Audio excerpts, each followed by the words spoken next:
Stephen Andrews. You are the author of a recently published science fiction novel called The Man Who Talked to Suns. You were born in Kent, in England. You've lived in England, in Nairobi, Kenya, and you're now based in Geneva, Switzerland. You have a full-time job and two children. So what made you decide to write a book on top of all of that? And where does your interest in science fiction come from? Well, the two things are linked. So I'm going to answer the second part first, actually. The interest in science fiction has been lifelong. Ever since I was a child, I've enjoyed science fiction TV, science fiction books, films. It kind of filled my world. And my imagination has always gone there. So I think the drive to write a book came because not only was I reading and watching science fiction, things were happening in my head too. Characters were being created, stories were starting to emerge.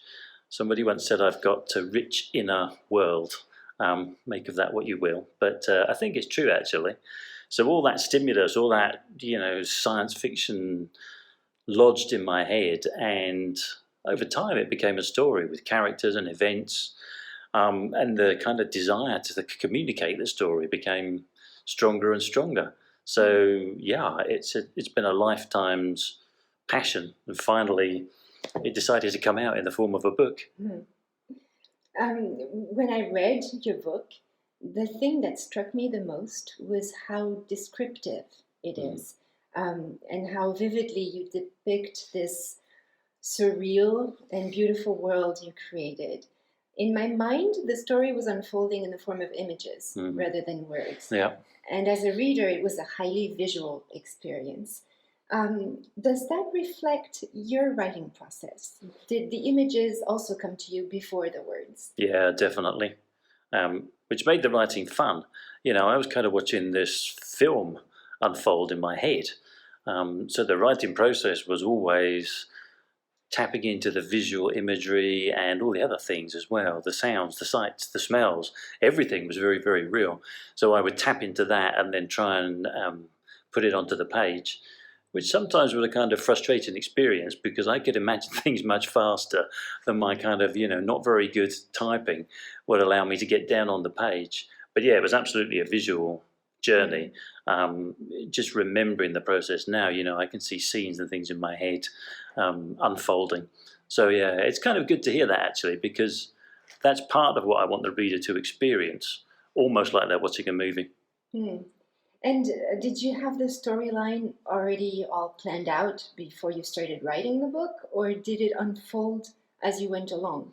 It definitely unfolded as I went along. I had a sort of general idea of the characters and events, particularly for the beginning of the book, but not really any idea where it would end, and not a big idea either about some of the challenges and the problems and the conflict and all the rest of it that comes up with the main character. But that also made it fun to write because I was figuring things out as I went along. I was on the journey. So yeah, I didn't know where it was all headed in any sense, but it got there in the end, and that was fun. It made it fun for me to write it.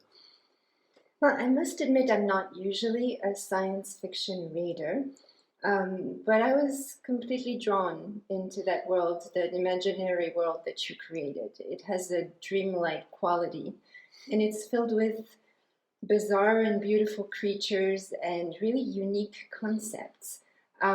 Without giving away too much of your story, would you share maybe one of the most unusual features of this world? Yeah, it's a little difficult to know where to start. Well, I suppose part of the core concept is the idea that stars are alive. I mean, we know they have a life cycle. They're born, they die. But in the book, they are sentient. And really, they're the key to people unlocking the universe. Things like space travel and unlocking the mysteries of the universe aren't really discovered by people.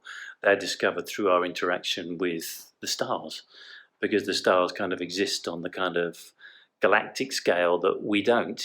We have short little lives on a planet, whereas the stars are out there, they're part of the universe. So that was a quite fun concept that I enjoyed playing with, and particularly the interaction between, tiny, tiny little human beings and these massive kind of thermonuclear minds that really are the power behind the universe in the novel and hold it together, and give our hero the opportunity to go on his adventure and get into some trouble as well. Huh.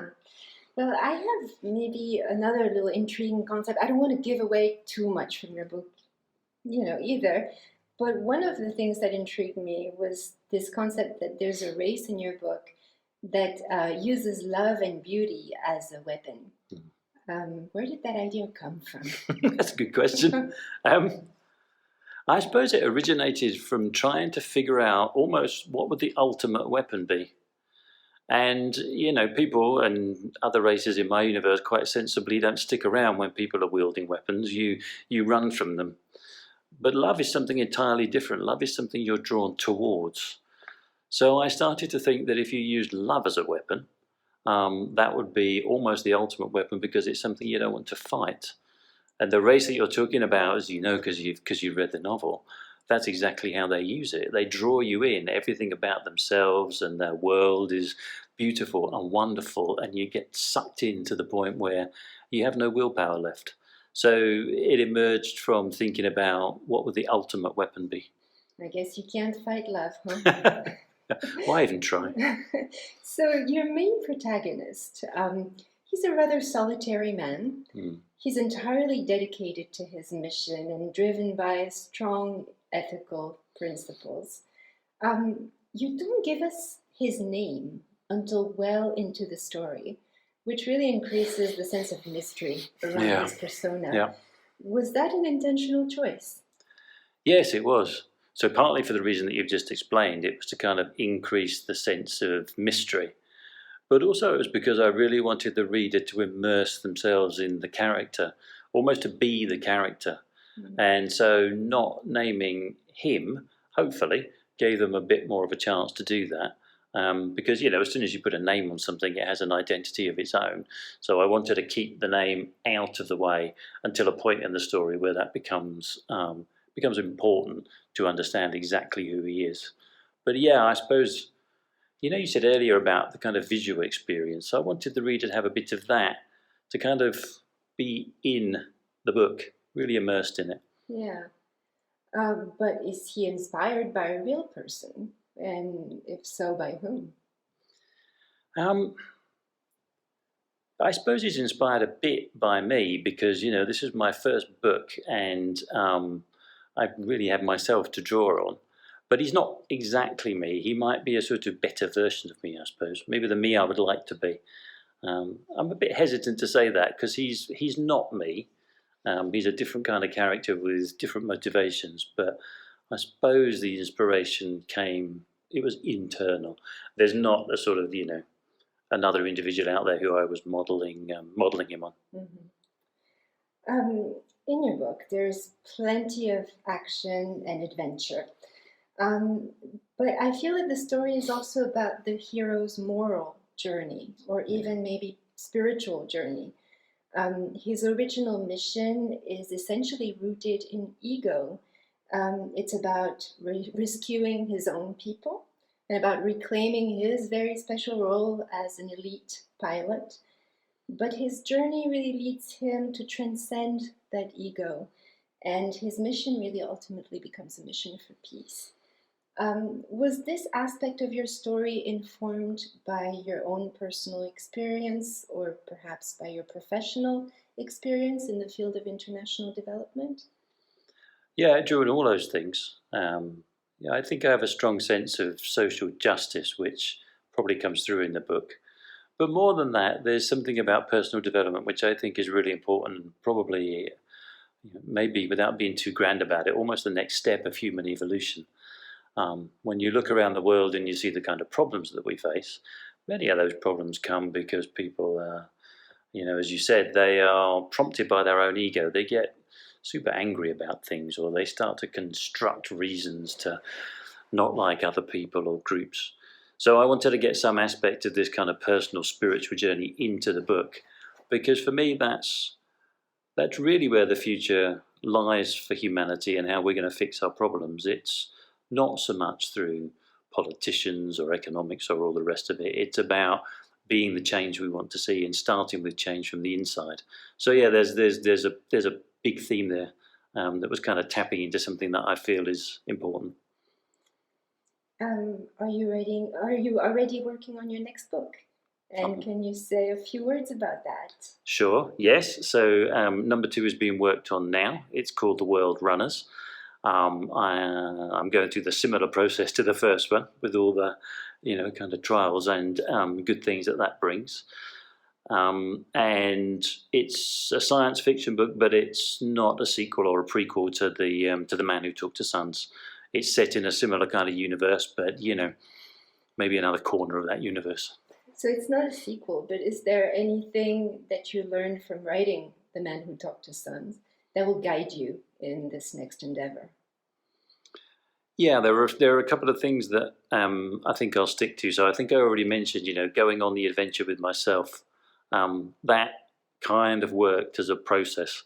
I'm not sure how other authors do this, but for me, not knowing where the book is going to end is actually quite good. It's a motivation to explore, and it means I'm not locked into anything in particular as well. The other thing I suppose I learned was to be a bit more confident about character development. As you said earlier, the Man Who Talked to Sons is really one individual's journey through a rich universe, and it's seen from the perspective of one individual. The World Runners is going to have more varied characters, and I'm going to play around with character much more. I feel more confident about that now. Well, we look forward to reading that once it comes out. Where can people find out more about you? So there's 2 places. I have a website, www.authorstephenandrews.com, Stephen with a PH, and the publisher is Pegasus. So you can go to the Pegasus website and read more about the book and buy it if you like it. Wonderful. Thank you very much. My pleasure. Thank you.